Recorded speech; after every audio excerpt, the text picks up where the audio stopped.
I've heard all my life that America is a Christian nation. Is it?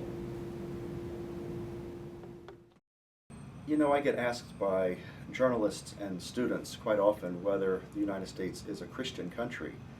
And the simple answer to that is that no, we're not a Christian country, but we are a country full of Christians. We are culturally a Christian nation, or at least a culturally Protestant nation.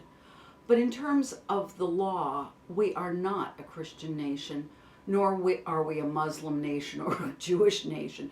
We are a secular country. And perhaps, all that means to some people is, well, Christianity is the majority religion. A lot of our cultural traditions, the traditions of our society and of our government, we're associated with this specific religion, and so that's what makes sense. And I think that in many people's minds, the confusion comes from two things. One, the Constitution quite clearly states that government cannot make any laws respecting an establishment of religion. So the United States cannot declare itself any certain religion. And what we mean by that is that when our Constitution was being drafted, the founders were heavily influenced by the Enlightenment philosophy, particularly of John Stuart Mill and John Locke.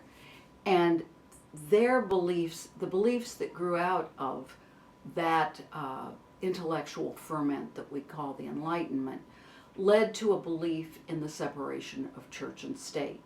Now, students will sometimes also say, well, I don't see the terminology separation of church and state. It's not in our Constitution that way. But the First Amendment really cannot be read in any other way. What we have is two religion clauses. We have the anti-establishment clause and the free exercise clause. And taken together, those two clauses are a prescription for government neutrality on all matters of religious belief.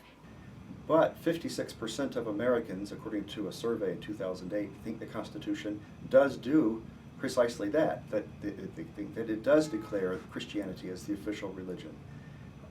So I think that some of the confusion comes from people simply not knowing what the Constitution says. The second, confusion comes from the fact that people confuse the planters with the founders. The planters were people who came over as colonists, many of whom were looking for religious freedom, and they founded religious institutions here that were very closely tied to the state. And so, of course, you have the group, the Puritans, who, really saw God starting a covenant with them in the New World. This country was going to be imbued with God's permissions, with God's protection, and so on. And so the success of the country would rise and fall, upon their obedience to what they saw God calling them to do. And so early on in our history, we had this, conflation of the United States being this nation that's perhaps a nation of God. But of course, we're talking about the early 1600s. Compare that to the founders in the late 1700s, and they were doing something quite different. And the Constitution clearly states that the country is not going to have any official religion at all.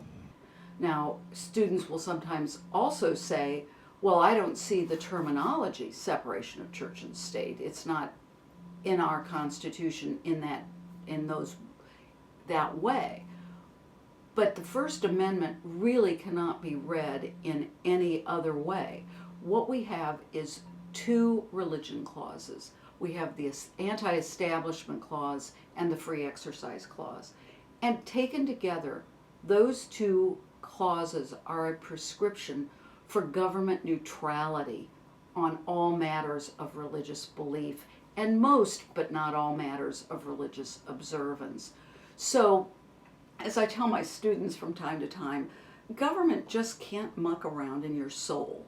Government has to respect your right to believe as you see fit. So then you move into the 19th century, and the United States became a place where a lot of new faiths, a lot of new sects, and various denominations grew out of the original immigrants that came here. And it's this marketplace of various religious faiths that a lot of scholars say have led to the highly religious nature of the United States today. You compare that to a place, say, in Scandinavia or in the United Kingdom, where you have a state church, and without that extra competition, where people can go and find the flavor of religion that really appeals to them, it seems that people have become less religious there, whereas we become more religious here. So that's part of the answer of why the United States has become such a religious nation. By removing government from the equation, we created this very robust marketplace, not just the marketplace of ideas that we have under the free speech provisions of the First Amendment, but this marketplace of religions, all competing for people's beliefs.